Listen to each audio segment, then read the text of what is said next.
অভিযোগ আছে আপনাদের ঘরের মধ্যে রাখি গাঁজা বিক্রি করে, এটা সত্যি? না বাবা, আমরা এইসব বিক্রি করে খাই না বাবা। আমরা আমরা আমরা আমরা আমরা কাম করে খাই, পানি মুনি বেচা খাই আমরা বাবা। আমরা কোনোদিন এইসব করে খাই না বাবা। বাবা আমরা গরিব মানুষ, আমরা কই যা খারাম বাবা, আমরা পানি মুনি বেচা একটু খাই।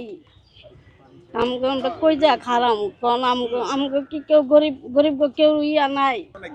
অনেক বছর হইব, আমরা তো এত তারিখ মনে থাকে না। আপনাদের ঘর সরাই ফেলতে পড়ছে, মানে এটা সরাই ফেলতে পড়ছে, কি করবেন? মনে করেন আমরা অন্য জায়গায় থাকতে হইব। একমাত্র স্মার্ট সিটি বসুন্ধরা, আধুনিকতায় এক ধাপ এগিয়ে।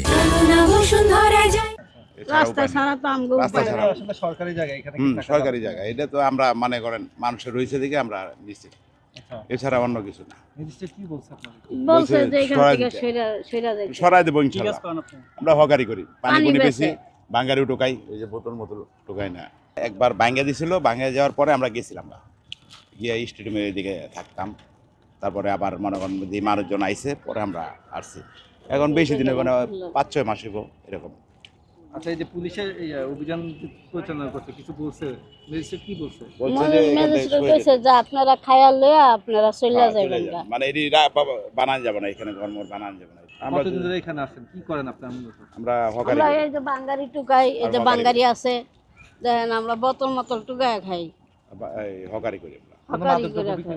না না না, আমরা কোনোদিনও মাদক বিক্রি করি না। আমাকে কেউ কইতে আপনারা পারবো না। পিছনে যাচাই করে দেখবেন যে ওরা কি করে, মানুষের কাছে বলবেন, মানুষে বলবো ইনশাআল্লাহ। আচ্ছা, থাকার কি আর কোনো জায়গা নেই আপনার? না জায়গা না নাই না আপাতত, না। কিন্তু একটা জায়গা পাও করে নিতে হবে। এটা যেহেতু এই সোহরাওয়ার্দী উদ্যান সরকারি জমি, সেখানে কি আসলে এইভাবে থাকা যায় কিনা? না না, থাকা ঠিক না, কিন্তু সরকারি অনেকেই থাকে, এই জন্যই আমরা থাকি। কেন থাকে মূলত? কেন থাকে? আমরা ওই যে থাকি, এখানে এই যে থাকে দুইটা একটু মজা বোতল পায়, মতল টুকায় খাই, একটু গাছের পানি নিচে। বেচা খাই, এই তো আমগো অপরাধ। গাছের নিচে থাকা মানে একটা অন্যরকম একটা ভালো লাগে, এই জন্য থাকি, নাই তো আমাকে থাকার দরকার নেই।